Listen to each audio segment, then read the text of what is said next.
Hello everyone, my name is Tanner and welcome to this week's episode for Interesting History. So this week we're going to take a look at something that's actually happening today, this week, this past week in the news. History in the news, who would have thought?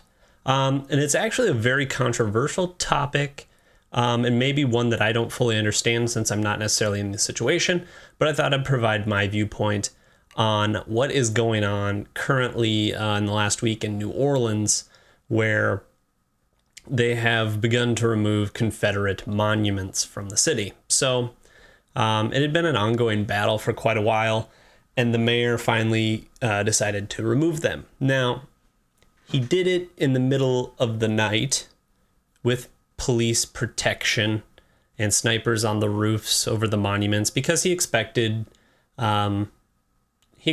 things were probably going to happen. And well, they did. There were clashes between people, for the removal of the monument and against the removal of the monument. So the first one that they went ahead and removed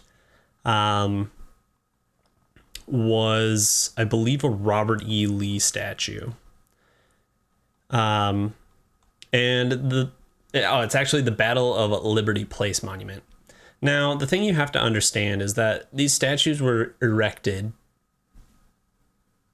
after the Civil War and before the civil rights movements of the 1960s. So you have this time period in the South where there was obviously Jim Crow laws, and these monuments were more of a symbol of what place in society African Americans had in the South.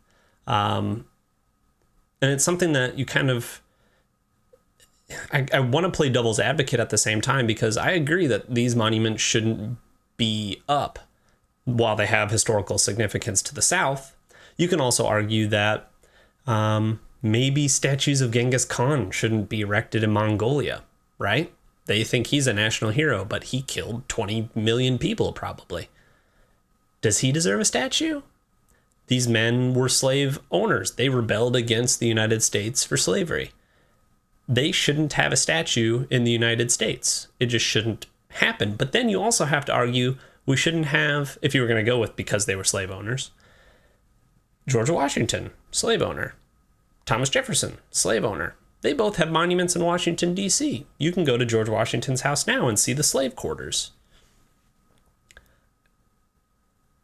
It's just really difficult. And I'm interested to see what you guys think. I know there's a few people in the Discord that live in the South. I'd love to see what you guys thought on this topic, whether you're for or against. But they removed the first one, and I'm looking at CNN's coverage of it, and there was someone set a Lamborghini on fire. I just thought that they handled it probably the wrong way. It really is a difficult situation.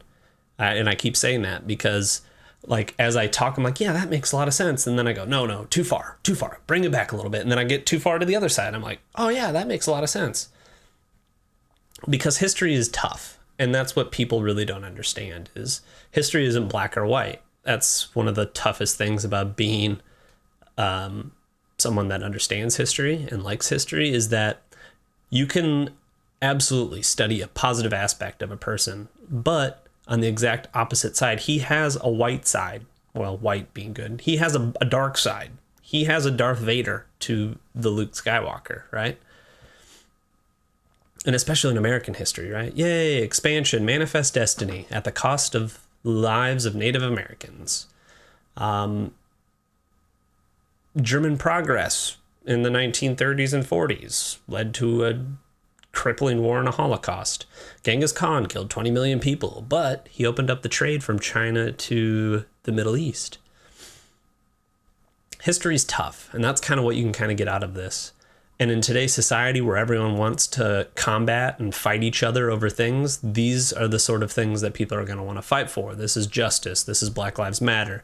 The monuments themselves have been graffitied plenty of times with words like slave owner and Black Lives Matter. And I'm trying to think, because I don't live in a city where we have statues of, pretty much anything. Like, we have a Mormon statue because they landed on the river. And don't get me going on Mormonism, but they're scheduled to remove the rest of the statues. A Jefferson Davis statue. They're going to remove a Robert E. Lee statue. And I mean, these are statues built around roads that have these men's names as well. So are you going to change the names of the streets? It's just going to be, it's going to be a difficult situation. I'm interested to see how it kind of pans out.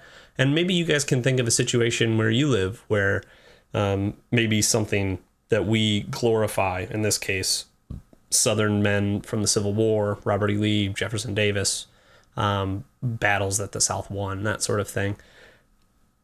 You know, maybe there's something in your city that there's often discussion about whether or not it should exist, because we've moved on from that, and we shouldn't, as a society, look back on that as a good thing. Because a lot of states in the South still celebrate Confederate States Day. Like, that's still something they celebrate. And while it could be looked at as a cultural thing, you also have to look at it as a rebellious state that, you know, history is written by the victors, right? It'd be entirely different if the South was an entirely separate entity. They would have their Independence Day just like we would.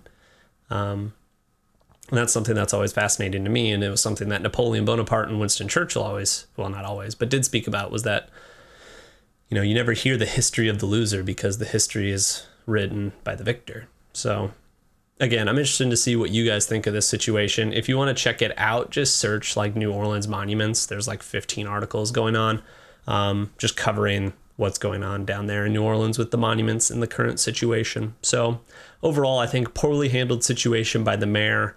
You know, maybe do like one last final memorial ceremony or something before you take down the monument. Don't take it down at 3 a.m. with snipers on roofs and police guarding the monument. You're just creating a scene. So thank you guys very much for watching this week.